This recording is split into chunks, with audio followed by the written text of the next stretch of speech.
বিসমিল্লাহির রহমানির রহিম। আসসালামু আলাইকুম এভরিওয়ান। আজকে আপনাদের সামনে নিয়ে চলে এসেছি খাজার রেসিপি। মাত্র 1 কাপ ময়দা দিয়ে তৈরি করে নিতে পারবেন এই রসালো মুসমুসে খাজাগুলো। Hello everyone, welcome to back my channel Ismatara cooking world. হুটহাট মিষ্টি কিছু খেতে মন চাইলে মাত্র 3টি উপকরণ দিয়েই বানিয়ে নিতে পারবেন এই মিষ্টি খাজাগুলো। একটা খাজা আপনাদের সাথে এখন আমি ভেঙে শেয়ার করছি। দেখতেই পাচ্ছেন কতটা পারফেক্ট হয়েছে। একটি বাটিতে এখন দিয়ে দিচ্ছি 1 কাপ আটা, দিয়ে দিচ্ছি স্বাদমতো লবণ, দিয়ে দিচ্ছি 2 টেবিল চামচ রান্নার রেগুলার সয়াবিন তেল দিয়ে এখন আমি খুব ভালোভাবে মেখে নিব। এখানে তেলের পরিমাণটা একটু বেশি দিয়ে নিতে হবে। খুব ভালোভাবে আটাটা মেখে নিতে হবে। আটাটা ভালোভাবে মাখানো হয়েছে কিনা বোঝার উপায় হচ্ছে এরকম মুঠোয় নিলে দলা হয়ে যাবে, আবার চাপ দিলে ঝুরঝুরে হয়ে যাবে। এই পর্যায়ে আমার আটাটা ভালোভাবে মেখে নেওয়া হয়ে গেছে। এখন আমি নর্মাল পানি দিয়ে অল্প অল্প করে পানি দিয়ে একটা ডো তৈরি করে নেব। ডোটা খুব শক্তও হবে না, আবার খুব নরমও হবে না।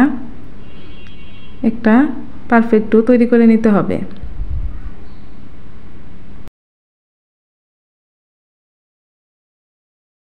এখানে অবশ্যই আপনারা অল্প অল্প করে পানি দিয়ে ডোটা তৈরি করে নেবেন। একবারে পানি দিতে যাবেন না, তাহলে আটাটা নরম হয়ে যাওয়ার সম্ভাবনা থাকে। তো এখানে আমার আটার ডোটা তৈরি করে নেওয়া হয়ে গেছে। খুব দেখতেই পাচ্ছেন আমি কতটুক শক্ত করে ডোটা তৈরি করে নিয়েছি। এখন আমি শিরা তৈরি করতে চলে যাব।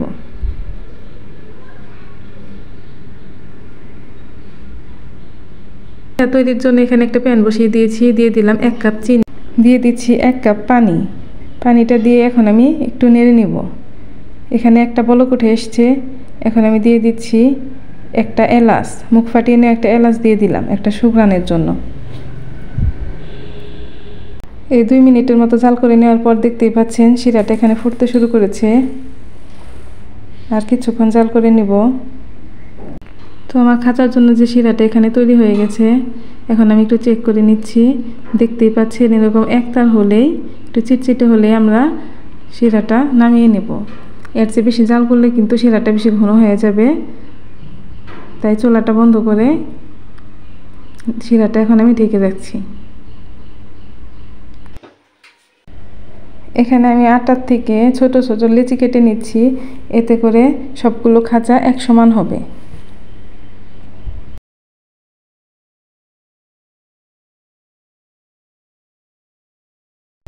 এখানে আমি 1 ভাগ ডো নিয়ে ভালোভাবে ডলে নিচ্ছি। ডলে গোলাকার করে একটা ছোট সাইজের রুটি তৈরি করে নিব।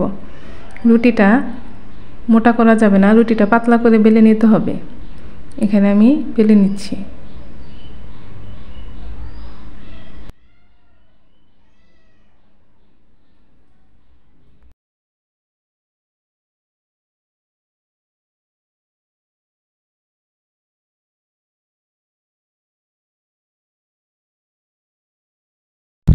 রুটিটা বেলে নেওয়া হয়ে গেছে। এখন একটা চাকুর সাহায্যে আমি চিকন করে রুটির মাঝখান দিয়ে কেটে কেটে নেব।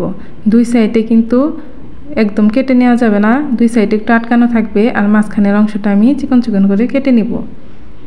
এটা আসলে বলে বোঝানোর কিছু নেই, আপনাদের দেখেই বুঝে নিতে হবে যে কীভাবে করছি।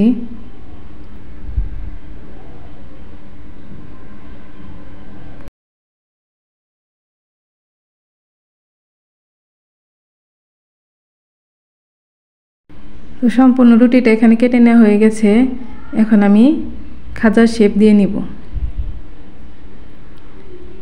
আপনারা একটু দেখে বুঝে নেবেন আমি কীভাবে পেঁয়াজটা দিয়ে নিচ্ছি। এভাবে ঘুরিয়ে ঘুরিয়ে প্রথমে রুটিটা উল্টিয়ে নিব।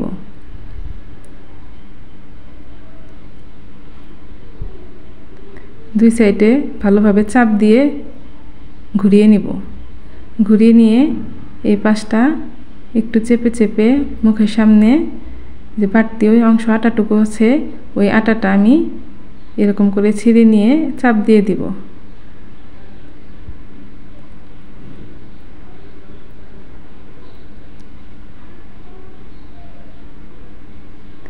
দেখতেই পাচ্ছেন এখানে একটি আমার খাজা তৈরি হয়ে গেছে। তো একইভাবে আমি সবগুলো খাজা তৈরি করে নেব। তো এখানে আমার সবগুলো খাজা তৈরি হয়ে গেছে। এখন আমি এই খাজাগুলো ভাজতে চলে যাব। চুলায় একটা কড়াই বসিয়ে দিয়ে দিচ্ছি রেগুলার সয়াবিন তেল। এখানে বেশ খানিকটা তেল দিয়ে নিলাম। খাজাগুলো ডুবো তেলে ভেজে নিতে হবে। তেলটা এখানে হালকা গরম হয়ে আসলে খাজাগুলো দিয়ে দিব। তেলটা এখানে গরম হয়ে এসছে, খুব বেশি গরম করে নেওয়া যাবে না। চুলার আঁচটা কিন্তু এ পর্যায়ে আমার মিডিয়াম টু লো হিটে আছে। মিডিয়াম টু লো হিটে আমি খাজাগুলো ভেজে নিব, এতে করে খাজাগুলো খুব মুচমুচে হবে।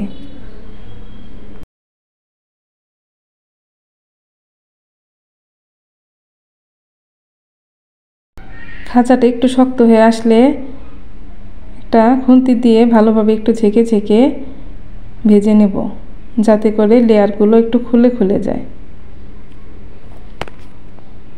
খাজাগুলো এক পাশে হয়ে গেছে, এখন আমি উল্টে নিচ্ছি। কিভাবে উল্টে পাল্টে আমি খাজাগুলো একটা গোল্ডেন ব্রাউন কালার করে নামিয়ে নেব।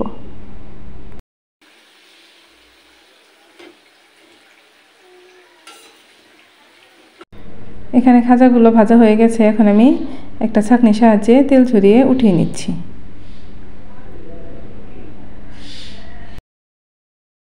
একটি বাটিতে সবগুলো খাজা উঠিয়ে নিয়েছি। এখন আমি যে শিরাটা তৈরি করে রেখেছিলাম সেই শিরার মধ্যে এপাশ ওপাশ করে একটা প্লেটে উঠিয়ে নেব। তো সবগুলো খাজা এখন আমি শিরায় চুবিয়ে প্লেটে উঠিয়ে নিব। আমার এই আজকের রেসিপিটি যদি ভালো লেগে থাকে তাহলে অবশ্যই একটি লাইক দিয়ে ভিডিওটি কন্টিনিউ করবেন। আর যারা নতুন দেখছেন তারা অবশ্যই সাবস্ক্রাইব করে লাইক দিয়ে আমার পাশে থাকবেন ও ভিডিওটি শেয়ার করে অন্যকে দেখার সুযোগ করে দেবেন। আপনাদের একটি লাইক সাবস্ক্রাইব আমাকে সামনের দিকে এগিয়ে নিয়ে যেতে সাহায্য করবে। দেখা হবে নেক্সট ভিডিওতে। ধন্যবাদ সবাইকে। আল্লাহ হাফেজ।